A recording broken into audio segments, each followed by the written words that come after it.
주전자냐 항상 좋은 기업 먹어가자. 안녕하세요, 주식강사 유튜버 밑단데먹었습니다.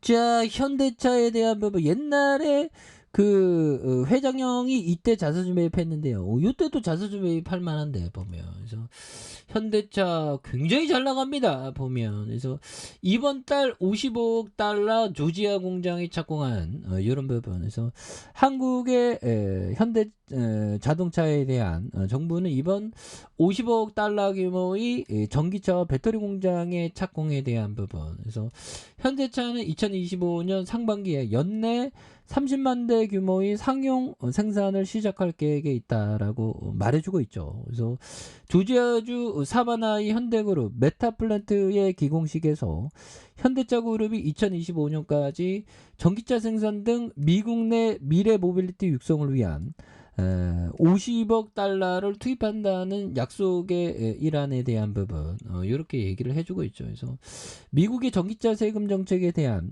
한국과 유럽연합의 이런 어떤 부분이 되는. 그래서 바이든이 지난해 8월 서명한 인플레이션 정한법은 북미에서 조립한 전기차가 미국에서 세액공제를 받을 자격이 있어야 하지만 현대와 계열사인 기아차는 제외했었던 이런 어떤 부분이 되죠. 그래서 바이든 부통령은 대부분의 외국인 전기차 제조에 대한 보조금을 거부하는 미국 입법에 대한 한국과의 대화를 지속할 의지를 표명해서 이런 부분도 있죠.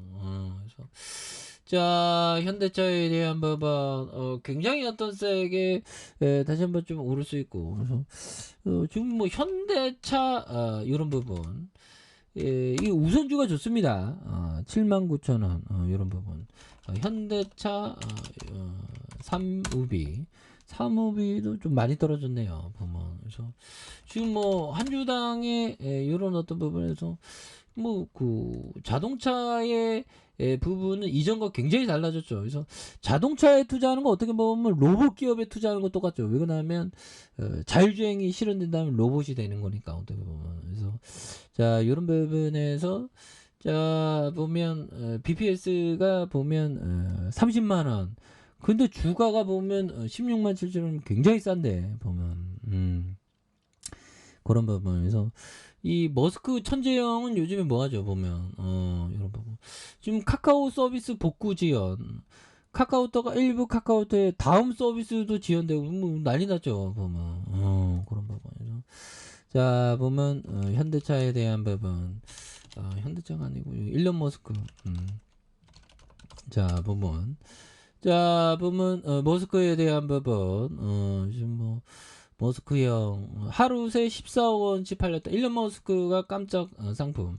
사람들 사이에 돋보길 수 있는 남성용 향수에 대한 부분. 그래서 테슬라 CEO 일론 머스크가 자회사 볼링 컴퍼니를 통해서 번트 헤어라는 이름의 남성용 향수를 출시했다고 밝히고 있고요. 그래서 머스크는 자신의 트위터에서 지상 최고의 향수라는 이런 어떤 부분을 말해주고 있습니다. 그래서 나 같은 이름을 가진 사람은 향수 사업에서 뛰어드는 것은 불가피하다. 그래서 자신의 이름이 향수 제품의 머스크 향과 같다고 뭐 이렇게 얘기를 해주고 있죠.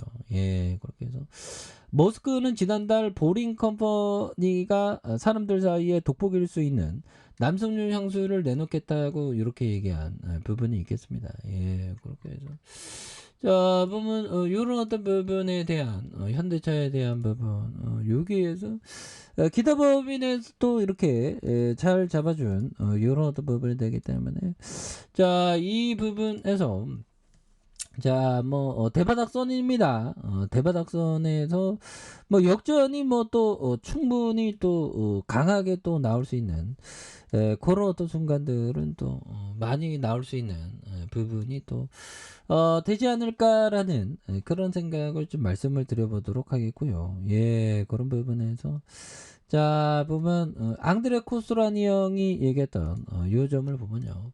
오랜 경력이 쌓인 투자자에게 닥치는 가장 불행한 일은 많은 경험을 쌓은 대신 대담성을 잃어. 대담성. 맞습니다.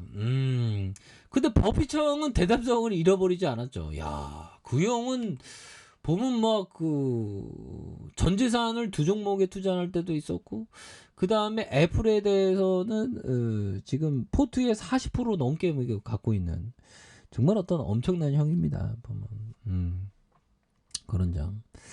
자, 그런 부분 얘기했고, 자, 벤자민 그레엄 형이 버핏형을 보면 대담성을 잃어버리지 않았죠. 짤리먼고 형도 마찬가지고. 근데 저는 좀 대담성을 잃어버렸습니다. 주식에 있어서 굉장히 음봉을 많이 받다 보니까 어느 순간에 좀 그렇게 됐는데, 저도 뭐 저는 좀 약간 좀 그런 게 편합니다. 예.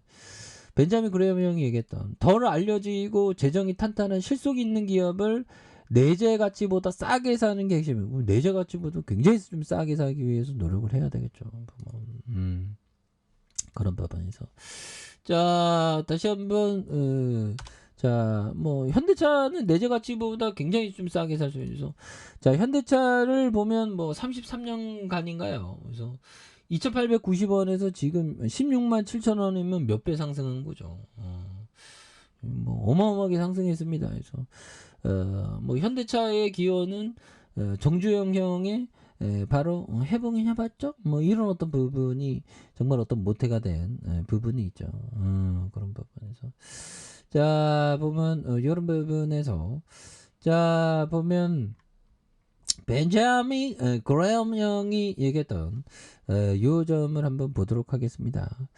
자, 보면 대부분의 투자자는 균형과 중도를 좋아하지만, 그런 전략은 성취보단 실망감을 안겨주는 절충이 되기 십상이다. 자, 어정쩡한 비즈니스맨이 돼선 투자자로서 절반의 수익조차 얻기 힘들다. 이런 어떤 부분은 굉장한 어떤 부분이 되겠죠. 예, 그렇게 해서, 자, 이런 어떤 부분. 누가 얘기했나? 바로 벤자민 그레엄 형이 얘기한 부분이 되겠죠. 그래서 대부분의 투자자는 균형과 중도를 좋아하지만, 그런 전략은 성취보다 실망감을 안겨주는 절충이 되기 십상이다. 어정쩡한 비즈니스맨이 돼선 투자자로서 절반의 수익을 얻기도 합니다. 그렇죠. 이런 부분. 그래서 이런 부분에서 보면 좋은 비즈니스에 균형감 있게 투자하는 거, 이런 것이 또 굉장히 어떤 중요한 그런 어떤 부분이 되겠습니다. 그래서, 자, 뭐 현대차는 굉장히 좋은 비즈니스죠. 보면 이 독과점이야. 그래서 주가에 있어서 과도한 하락세는 오히려 더 역전이 되는 그런 부분. 예, 그래서 오히려 더 천천히 모아가는 게 굉장히 중요하다, 이렇게 말씀드릴게요. 자, 아래 카페에서 전부 확인하시고요. 좋아요, 구독하기, 알람 설정까지 하셨던 모든 분들 감사합니다. 사랑합니다. 축복합니다. 네, 고맙습니다.